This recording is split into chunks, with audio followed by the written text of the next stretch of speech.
পাচ্ছ?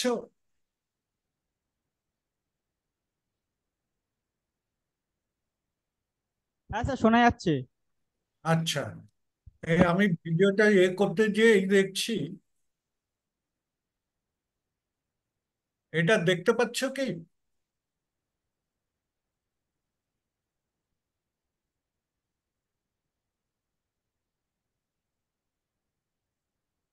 আচ্ছা, শেয়ার।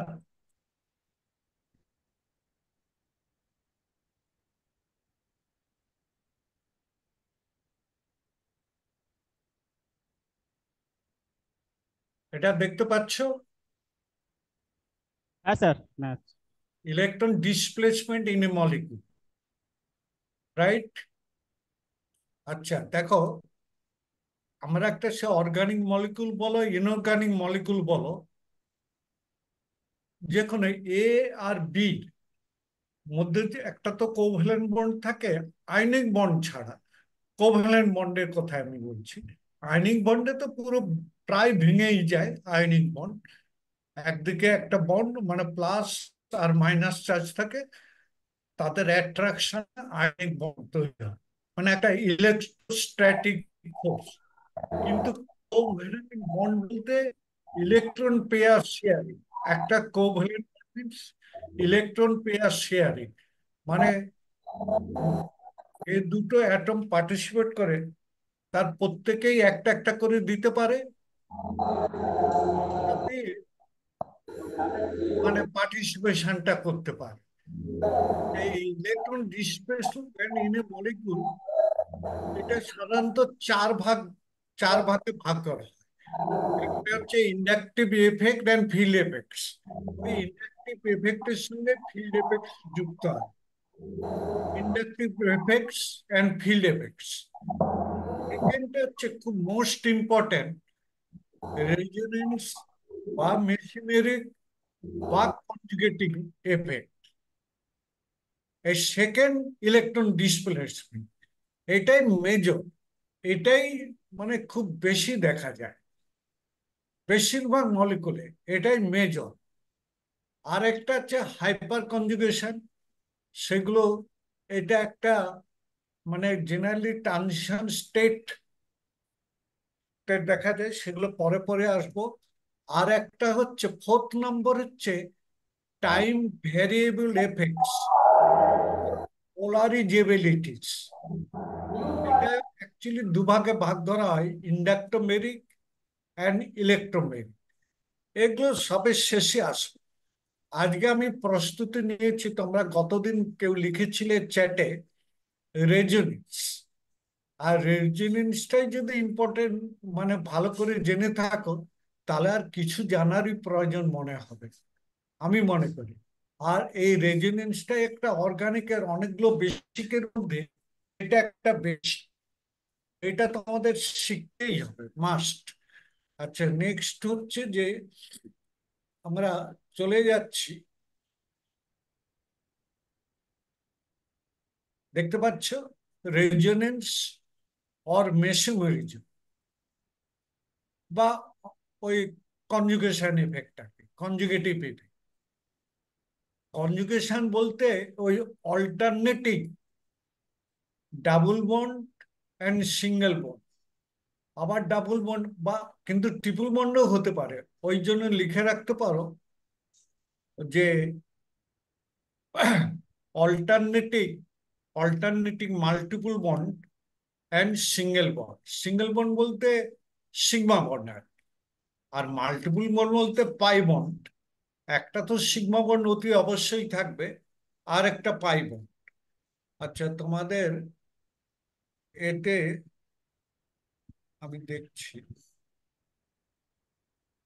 এই হোয়াইট বোর্ডটা শেয়ার করা, এটা অপশনটা কোথায়? হোয়াইট বোর্ড, হোয়াইট বোর্ডটা শেয়ার করার অপশন, হোয়াইট বোর্ড।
আচ্ছা, এখানে দেখো রেজোনেন্স।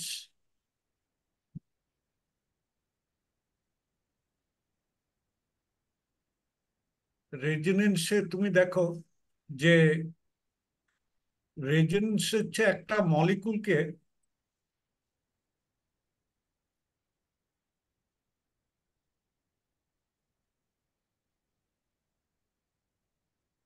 মলিকুলকে আমরা যে স্ট্রাকচার আঁকি আমি বলছি যে কোনো মলিকুলের যখন আমরা একটা স্ট্রাকচার আঁকি, সেই একটা স্ট্রাকচার কিন্তু মানে এই বন্ড এইসব দিয়ে যে স্ট্রাকচারটা, সে একটা স্ট্রাকচারই সাফিসিয়েন্ট নয়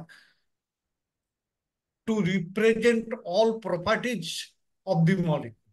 মানে সেই মলিকুলের সমস্ত ধর্ম দেখাবে সেটা কিন্তু সম্ভব। এর জন্য আমাদের মানে বিভিন্ন স্ট্রাকচারের দরকার হয়। আর আমরা তো সেটা অ্যাকচুয়াল মলিকুল হচ্ছে ওই বিভিন্ন স্ট্রাকচারের হাইব্রিড। বিভিন্ন স্ট্রাকচারের হাইব্রিড। অ্যাকচুয়ালি আমরা কোনো মলিকুলকে আমরা আঁকতে পারি না, খাতা কলমে পেপারে আঁকতে পারি না বা বোর্ডে আঁকতে পারি না। ওটা তার মধ্যে যেটা খুবই বহুল প্রচলিত বা যেটা মোস্ট স্টেবল স্ট্রাকচার, অনেক স্ট্রাকচার থাকবে তো একটা মলিকুলে, মানে মোস্ট স্টেবল স্ট্রাকচার দ্বারা আমরা মলিকুলটাকে রিপ্রেজেন্ট করার চেষ্টা করি। যেমন তুমি দেখো এই যে অ্যাসিটেট আয়ন, এই যে অ্যাসিটেট, এটা হচ্ছে অ্যাসিটেট আয়ন, বুঝতে পারছো তো? এটা হচ্ছে মিথাইল।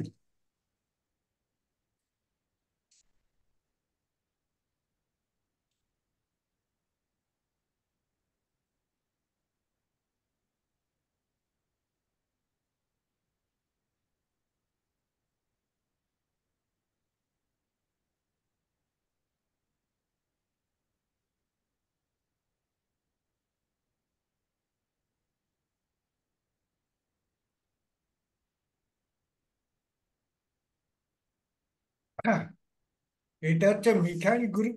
আর এটা একটা ডাবল বন্ড ও। আর এটা হচ্ছে ও মাইনাস, অ্যাসিটেট আয়ন। দেখো এটা তোমরা বুঝতে পেরেছো কিনা আগে বলো, এই লেখাটা, এই যে নিমপিট। হ্যালো নিমপিট, শুনতে পাচ্ছ? হ্যাঁ স্যার, শোনা যাচ্ছে। এটা কি বুঝতে পেরেছো এই লেখাটা? এই যে এইভাবে স্ট্রাকচার আনলে কি অসুবিধা আছে? স্যার না, আরেকবার বলুন। এখানে আমরা বন্ড লাইনের সাহায্যে একটা মলিকুলকে রিপ্রেজেন্ট করি, বন্ড লাইনের সাহায্যে। এতে কি লিখতে খুব সুবিধা হয়। আমরা জেনারেলি কন্ডেন্স স্ট্রাকচারের সাহায্যে লিখতে পারি, কিন্তু এখানে আমরা লিখছি বন্ড লাইনের সাহায্যে। বন্ড লাইন মানে এন্ড সবসময় দেখো, এইটা হচ্ছে কার্বন কার্বন বন্ড, এই জিনিসটা, এই যে single bond, carbon carbon sigma bond. আর এখানে তাহলে এটা যদি কার্বন হয় ঠিক এই পয়েন্টে, টার্মিনাল পয়েন্টে, তাহলে এখানে কার্বনের টেট্রাভ্যালেন্ট যেন আরো তিনটা, অর্থাৎ CH3। আর এটা হচ্ছে ডাবল বন্ড, এখানে কার্বন, আর এটা হচ্ছে ডাবল বন্ড, আর এটা হচ্ছে ও মাইনাস, মানে অক্সিজেনের উপর নেগেটিভ চার্জ এটা। আর দেখো এখানে এই যে ডাবল হেড, এখানে দেখো একটা অ্যারো চিহ্ন, মানে অ্যারো, তার হেডটা হচ্ছে ওই যে তীরের মুখটা, এটা হচ্ছে অ্যারো হেড। আর এই দিকটা, পিছন দিকটাকে আমরা বলি অ্যারো টেল। অ্যারো হেড আর অ্যারো টেল আমরা পরপর আসছি। দেখো দেখাচ্ছি। দেখো প্রথমে রেজোনেন্স এই ডেফিনিশনটা লিখে নাও। ডেফিনিশন মানে concept of a or theory of valence bond theory. দেখো আমরা একটা মলিকুলার অরবিটাল থিওরি আছে এমওটি, আর একটা হচ্ছে যেটা বেশি পপুলার আমরা ব্যবহার করি, সেটা হচ্ছে যে ভ্যালেন্স বন্ড থিওরি। মানে ভ্যালেন্সির সাহায্যে সব দেখায় আর কি। এটা- আর তুমি দেখো ডেফিনিশনটা হচ্ছে রেজোনেন্স বা মেসোমেরিজমের, যখন কোনো মলিকুল বা আয়ন বা র্যাডিকেল, যে কোনো জিনিস, মানে আমরা রিপ্রেজেন্ট করি সেইগুলোকে আমরা দেখাই, সেইগুলোর সাহায্যে আমরা অ্যারেঞ্জমেন্ট অফ ইলেকট্রনটা দেখাই, অ্যারেঞ্জমেন্ট অফ ইলেকট্রনস, এই জিনিসটা দেখায়। এই যে এই স্ট্রাকচারটা যেটা আমি বলছিলাম, এই যে সিএইচ কার্বনিল, এইরকম এই যে স্ট্রাকচার ও মাইনাস এইরকম, সেটাকে আমরা বন্ড লাইন সাহায্যে আমরা এইভাবে দেখাচ্ছি। বন্ড লাইনের সাহায্যে অনেক সহজ হয়ে গেলে, এতগুলো তোমাকে লেটার লিখতে হবে। Bond line. আচ্ছা, অ্যাকচুয়াল মলিকুল হচ্ছে যে, দেখো এখানে আমরা দুটো স্ট্রাকচার রেখেছি। একটাতে দেখো একটা অক্সিজেনের নেগেটিভ চার্জ আছে, সিঙ্গেল বন্ড অক্সিজেনে। আর ডাবল বন্ড অক্সিজেন কিন্তু কোনো নেগেটিভ চার্জ নেই। কেন থাকবে না সেটা পরপর রুলগুলো আমি বলে যাব, মানে যেটা সেই রুলগুলো আমরা বলবো। আচ্ছা, এখানে দেখো এই যে অ্যাসিটেট, তাহলে অ্যাকচুয়াল মলিকুলটা হচ্ছে যে এই যে দুটো স্ট্রাকচার, এই দুটো স্ট্রাকচার, এই দুটো স্ট্রাকচারের যে দুটো ইম্পর্টেন্ট স্ট্রাকচার, আরো অনেক স্ট্রাকচার আঁকতে পারে। তার এর একটা হাইব্রিড মাঝে মাঝে কথা, সেটাকে আমরা তো হাইব্রিডটাকে আঁকতে পারবো না। তার জন্য আমরা যে কোনো, তুমি এভাবেও আঁকতে পারো, বা এখানে সিএইচ এর এ, এই যে তিনটা হাইড্রোজেন দেখাচ্ছে বন্ডে, তুমি CH3,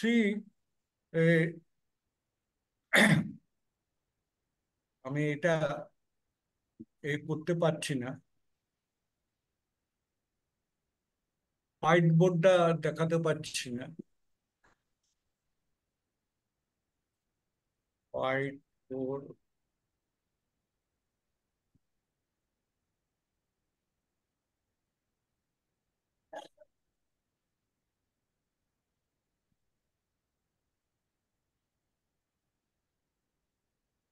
হ্যাঁ বলো। আহ, আচ্ছা, যাই হোক, হোয়াইট বোর্ডটা দেখাতে পাচ্ছি না, কিন্তু তাহলে ওখানে একটু লেখাটা দেখাতে পারতাম।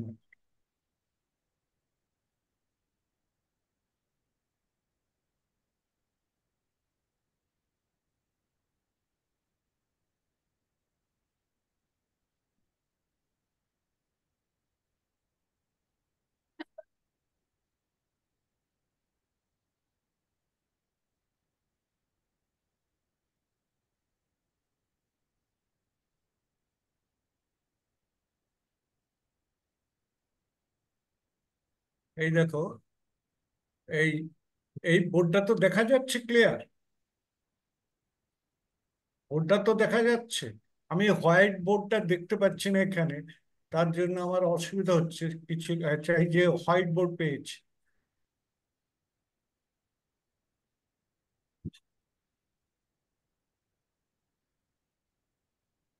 হোয়াইট বোর্ডে তুমি দেখো, আমি লিখছি ওই কনডেন্স ফর্মটা।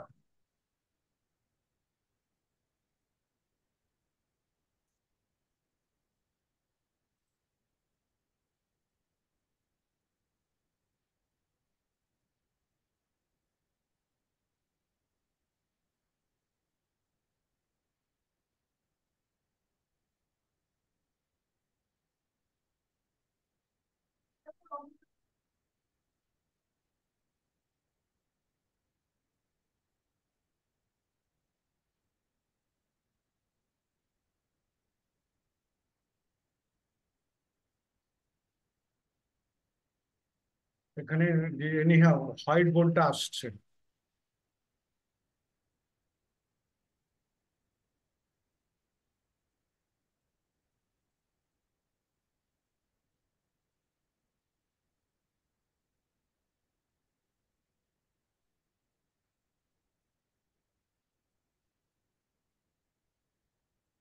আচ্ছা, হোয়াইট বোর্ডে দেখো এই যে কনডেন্স স্ট্রাকচারটা লিখবো আমরা,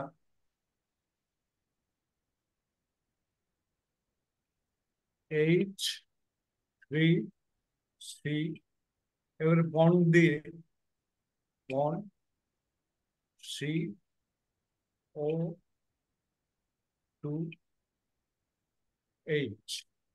আচ্ছা, দুর্ভাগ্যক্রমে আমি এখানে এটা, দেখো, CO2 এর দুইটা নিচের দিকে মানে সাবস্ক্রিপ্ট হিসেবে থাকে, এই দুটো, মানে তিনটা হাইড্রোজেন, এগুলো সাবস্ক্রিপ্ট, মানে নিচের দিকে থাকে, নিচের দিকে থাকবে, কিন্তু এখানে সেই অপশনটা নেই।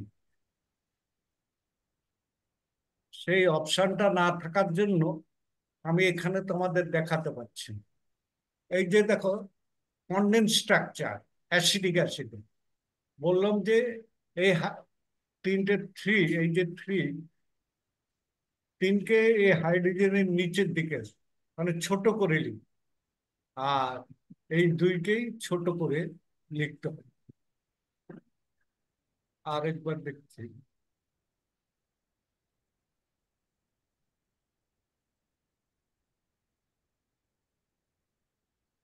এইচ,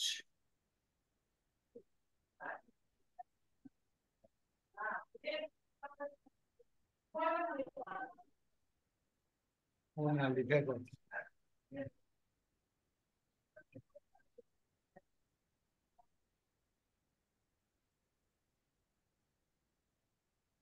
এখানে এই সাবস্ক্রিপ্ট সুপারস্ক্রিপ্ট লেখা লিখতে পারছি না। আমি পরের দিন এটা টেকনিকটা জেনে চেষ্টা করব। যাক, এগুলোকে বলা হয় কন্ডেন্স স্ট্রাকচার অ্যাসিডিক অ্যাসিডে। আমি মানে পরের দিন তোমাদের এই, আজকে তো প্রথম সত্যি কথা বলতে কথাবার্তা হলো, শেয়ারিং হলো, তার মাঝে আমার নেটটা চলে গিয়েছে। এইসবগুলো সমস্যা, মাঝে নেটটা বেশি প্রস্তুতি নিতে যে ওই জিও ফায়ার নেটটাই যে শেষ হয়ে গেছে, শেষ হয়ে গেছে, ওর চার্জটা শেষ হয়ে গেছে, সেটাই আমি বুঝতে পারি। ঠিক আছে, আজকের মধ্যে থাক রেজোনেন্সের। তাহলে ডেফিনেশনটা শুধু এইটুকু মনে রেখো, যে একটা মলিকুলকে একটা স্ট্রাকচারের সাহায্যে রিপ্রেজেন্ট করা যায়। মলিকুল, একটা মলিকুল বা আয়ন বা র্যাডিকেল, যাই বলো না কেন, একটা স্ট্রাকচারের সাহায্যে বলা যায়, তাহলে তার সমস্ত ফিজিক্যাল প্রপার্টি সেই এক্সট্রা স্ট্রাকচার এক্সপ্লেন করতে পারে, ফিজিক্যাল বা কেমিক্যাল প্রপার্টি এক্সপ্লেন করতে পারেন।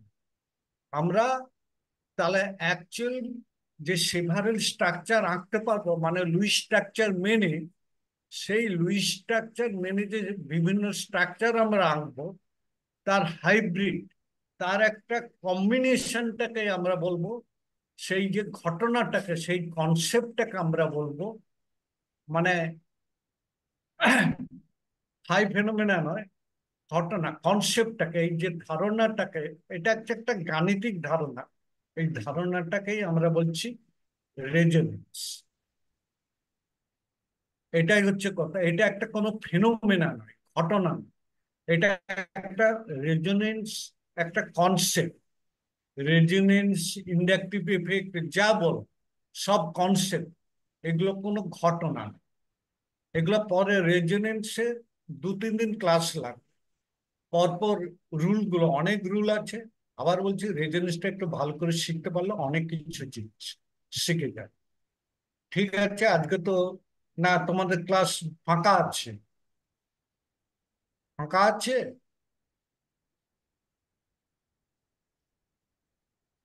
হ্যাঁ, ঠিক আছে।